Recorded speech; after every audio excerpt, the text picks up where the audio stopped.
Hi, in this video, I will be showing you problem number 5 of chapter 11 section 9. Find a power series representation for the function. Give you a power series representation at x equal to 0, f of x equal to 8 over 5 minus x. So f of x equal to 8 over, we'll take the 5 out 5 times 1 minus x over 5. Earlier we said 1 over 1 minus x can be written as 1 plus x square, etc., which is a geometric series, infinite geometric series with starting term 1 and common ratio x. If the common ratio is less than 1, if absolute x is less than 1, it is a over 1 minus r, or it's 1 over 1 minus the common ratio, in this case it is x.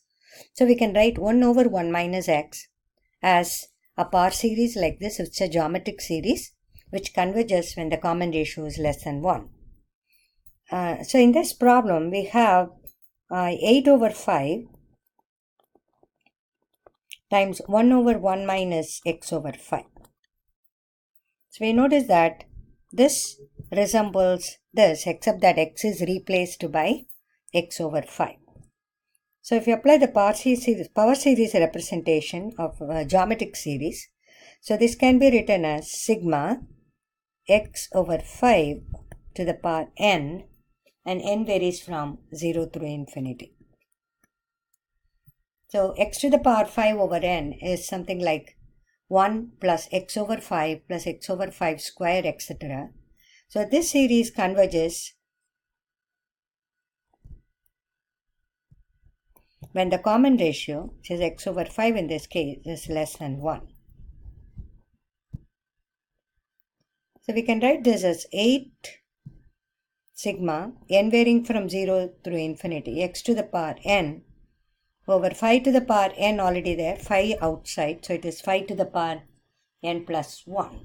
We can write that as a power series like that, and it converges when absolute x over 5 is less than 1. So converges when absolute x by 5 is less than 1, or when absolute x is less than 5. So the radius of convergence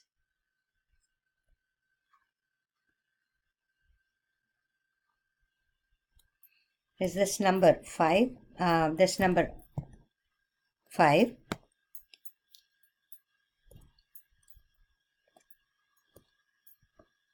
So radius of convergence or equal to 5. Now we have to find out the interval of convergence. This series being a geometric series, when absolute x over 5 is greater than or equal to 1, the series diverges. The geometric series diverges.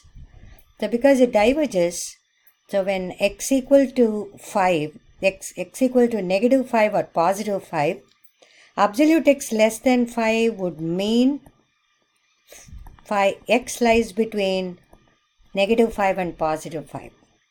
So when absolute x by 5 equal to 1, the series diverges.